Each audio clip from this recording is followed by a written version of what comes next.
মুম্বাই তাজ হামলার সময় দেখা গিয়েছিল কিভাবে গোটা মুম্বাই তাজকে দখল করে নিয়েছিল জঙ্গিরা। তারপর থেকে ভিক্টোরিয়া মেমোরিয়ালের ভেতরে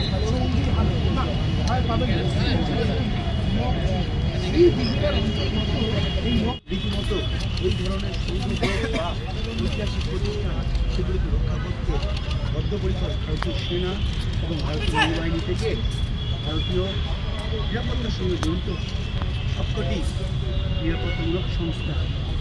যেটা দেখা যাচ্ছে যে ভিক্টোরিয়া মেমোরিয়ালকে ইতিমধ্যেই জঙ্গিরা দখল করে নিয়েছিল এবং অনেককেই হোস্টেজ করে নেয়। তাদেরকে উদ্ধার করতে নামলো ভারতীয় নেভি।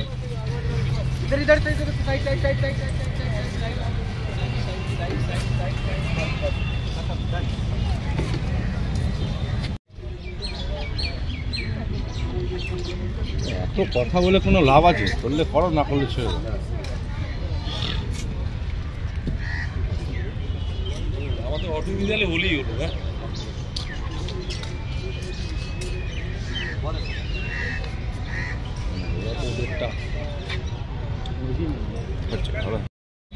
এবং ভারতীয় আর্মি এজেন্সি সহ নিরাপত্তার সঙ্গে যুক্ত সমস্ত সংস্থার জওয়ানরা এবং সেই ছবি দেখা যাচ্ছে যে ভিক্টোরিয়াটির সামনে জওয়ানরা জঙ্গিদের ধরে নিয়েছে এবং অনেকের পর এক আর্মস উদ্ধার করছে জঙ্গিদের কাছ থেকে।